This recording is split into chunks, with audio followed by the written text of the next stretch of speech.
Detecting the scam. We also had a discussion the other day, Michael and I, about agents. The agent representing the interests of the deal. Ethics, huh? That's right.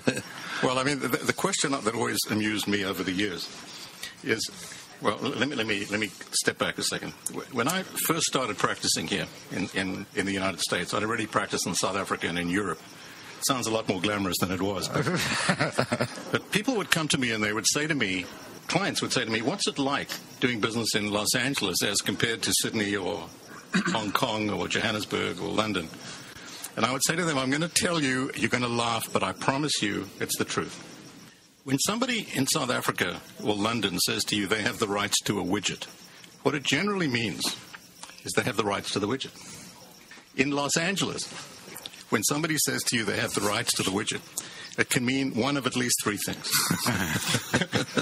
One, it can mean, I think I know somebody who has the rights to the widget. Two, I think I know somebody who went to school with someone whose roommate knows the guy who has the rights to the widget. Or three, my mother plays bridge with someone. I'm laughing because it's true. Yeah. So at the end of the day, when somebody says to you they have the rights to the widget, you know, in our case, we have somebody with money for your project, right, Shadoe? Right. We know, not even close. Okay, not even close. So what happens is people will walk in and say, I represent the guy with the money. Or they say, you know, I'm an agent. And the first question we ask is, well, who are you actually representing here? It's like a real estate agent. Anybody who tells you the real estate agent is representing you, you're dreaming. Of course. Okay? Mm-hmm. They're not representing you. They're representing themselves. The only way they get paid is if the deal closes, right? Commission. Right. So when somebody says they're going to broker a deal, my question is, who are you representing here? I mean, are you negotiating for me, against me? What's the scoop here? Well, that comes back to ethics, because every one of these industries or occupations has a code of ethics, as they do in real estate. It says, remember, you're representing, but again, it's bull. So at the end of the day, you've got to ask the question. And what happened with Enron and what happened with a lot of these other places is there were enormous conflicts of interest. So on the one hand, the Enron board are the final arbiters of the company's integrity, right? But they're relying on the reports they're getting from the people with conflicts. But also they know that if what they do is in the short-term interest of the company, that will result in the stock going up because of the amount of stock they're holding. Okay, they're making a killing. So the big difference between Enron and a normal company is that in a normal company, what the board does, it says, is what we're being asked to do in the long-term interest of the company? The Enron board were asked this question: is what we're doing going to result in the next quarter's numbers being what they have to be to have the stock remain in the position or improve? And, you know, the basic problem with Enron was that it was impossible for this company to survive. Just impossible, because they kept on guessing what the value of these 20-year contracts were going to be. And at some point in time, they had to write down some of these contracts. By writing it down, the banks would be on alert and they wouldn't renew the loans. So Enron got into trouble because they created these crazy off-balance sheet transactions that tried to get these bad deals off their books. And it was a disaster. Getting back to what I said at the beginning of the show, does it not cross their mind that this can't go on? It's all going to fall apart. Yeah, but I think they don't mind if it falls apart as long as they've made $30 or $40 million. Yeah, I guess that kind of would make them feel better in their depression. But at the end of the day, I mean, nobody stood up, put their hand up, and said, "This stinks. Something's wrong here, guys." You know. Well, I think that's a good point, and I think I'm going out on a limb here since the topic is ethics, which I know absolutely nothing about it and have none. But, part of the scam for me was, first of all, I want somebody with a good-sized ego because they're convinced they can't be scammed. And second of all, if they do think it's any kind of a scam, they think they're on the scamming side of it. You see what I'm saying? Yeah, right. Yeah. And so there's a lot of people out there that are not totally opposed to any kind of scam. They just don't want to be scammed.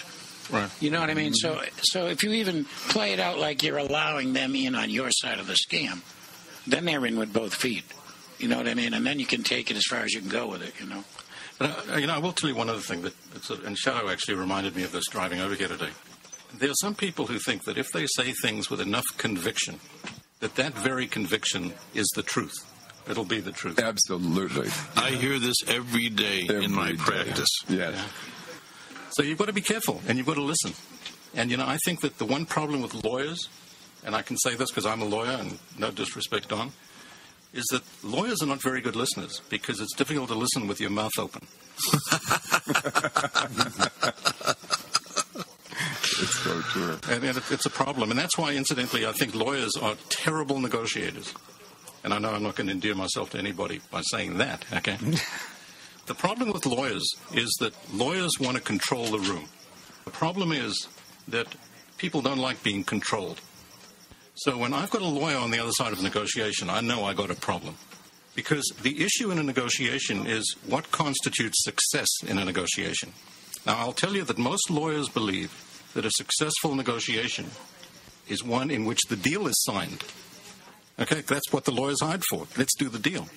I'll tell you that, and I've run two fairly reasonable companies lately, for me, success in a negotiation, you can only judge 2 or 3 years after the deal is signed. Because if you're in litigation a year after the deal is signed, that is not a good negotiation.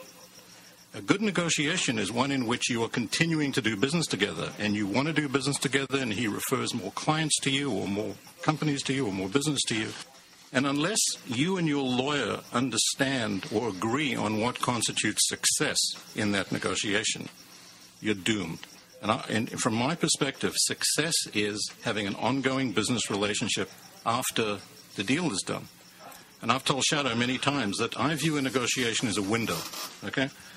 Look through the window as you're negotiating, because people never behave better than when they want something from you. If people behave like a jerk in a negotiation, you can bet the farm that when that deal is signed, they're going to behave like a jerk. But the window is a two-way window, eh? Just while you're looking at them, they're looking at you. So if you have a jerk lawyer representing you who just wants to control the room, you've got a real problem. So at the end of the day, it's all about collaboration, and it's all about creating a feeling that'll allow you to work together. So the bottom line of all of this is there any hope? No, absolutely. No, there's no hope. It sounds like we have to look back at the beginning in terms of what our original thoughts are about ethics and morality, and it just doesn't seem to match the real business world. No, listen, I think that, if we were to ask ourselves, is something the right thing to do, we can generally answer that question. We don't need a Harvard degree. We know whether something is the right thing to do or what's not the right thing to do. Well, it depends, again, on what your socialization is and what your particular subculture is. Oh, that's right. No, that's right. I mean, everybody's different. Well, I think, people get institutionalized, and the workplace is the largest institution of our society. So you can go in there with all these morals and ethics, but eventually you're going to start doing things the way they're done, and that becomes the norm. That becomes the moral and the ethic. But that's why the Nelson Mandela angle is so important, because unless the leaders of those companies have moral authority, unless they say we will not put up with this kind of behavior, it'll happen. Oh, absolutely. It'll happen. Or believe your own eyes, going back to the beginning. Right. Absolutely right. Let me ask the producer. I can't tell on time here. I got 10 till. Are we taking a break? No, I think it's that time. Is that time of the day already? Yeah. Jeez, time goes by so quickly. We scammed people for a whole hour again, Don. The book is called Detecting the Scam, Nelson Mandela's Gift, introducing 10 Powers of Negotiation, and The Duck School by Michael Friedlander. And you can't miss it because it's got easy and very informative. His picture is on the back of the book. So go to so you'll know who's scamming you. Amazon. You get off Amazon, Barnes & Noble, Books A Million. Just Amazon right now. Just Amazon right It's now. actually coming on Kindle just next week, I think. Oh, goody gumdrop. Yeah. So buy all of his books on Kindle, buy mine on Kindle as well. And Felon's is available also at Amazon.com. So we'll all sell books. And Shadoe, you probably have something you would like to sell too, don't you? No, I'm just here to enjoy the company. The ambiance. Well, thank you so much. Michael, it's been very, very informative and scary. Well, thank you for reading the book. We thought we'd be the exception of media and actually read the book first. Felon, pleasure to have you here. Hope you stick around for a bit.